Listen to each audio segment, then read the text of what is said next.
देखो ओष्ठों की गोलाई के आधार पर स्वरों को हमने कितने भागों में विभाजित किया? 2। वृत्ताकार हो रहे, वृत्ताकार हो रहे। जिन स्वरों का उच्चारण करने पर ओष्ठ हमारे वृत्त की तरह गोल हो जाए उन्हें तो हम कौन सा स्वर कहेंगे? वृत्ताकार। और वृत्ताकार स्वरों की संख्या 4। कौन कौन से होंगे? ऊ, ऊ, ओ, औ। और जिन स्वरों का उच्चारण करने पर ओष्ठ वृत्त की तरह गोल ना होकर फैल जाए उन्हें अवृत्ताकार स्वर कहते हैं। संख्या की बात करें तो 7। प्रिय विद्यार्थियों, अगला वर्गीकरण हमने देखा जिह्वा की क्रियाशीलता के आधार पर कि जिन स्वरों का उच्चारण करने पर जिह्वा का अग्रभाग सक्रिय होता है उन्हें तो हम कौन सा स्वर कहेंगे? अग्र स्वर। अग्र में बोलो ई, ए, ऐ, ई।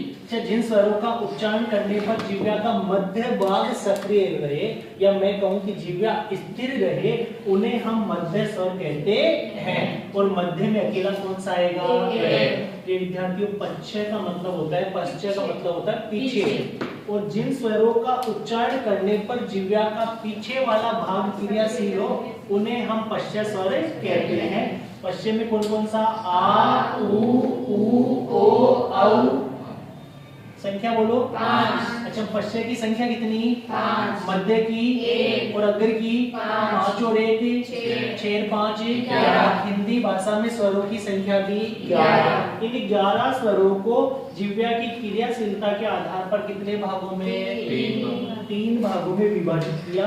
फिर अगला जो वर्गीकरण है हमारा दिखाई देने के आधार पर हमने स्वरों को कितने भागों में विभाजित किया? 2 भागों में, दृश्य और अदृश्य।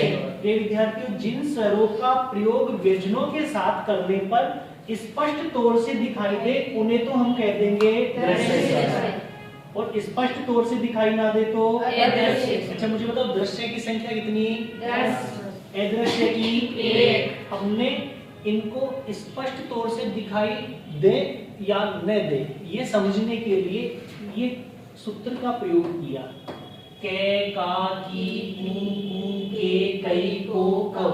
देखो यहाँ आगा प्रयोग स्पष्ट तौर से दिखाई दे रहा है जबकि कै में ए दिखाई नहीं दे रहा। और कै में कै को हलंत करेंगे ना तो इसमें क्या मिला हुआ है? ए। तो ए तो हो गया अकेला अदृश्य और दृश्य कितने हो गए? 10। हिंदी भाषा में मात्राओं की संख्या भी 10 होती है। ए को अलग से नाम क्या देंगे? उदासीन स्वर। कौन सा स्वर? उदासीन स्वर। बाकी चर्चा करेंगे अगले एपिसोड में।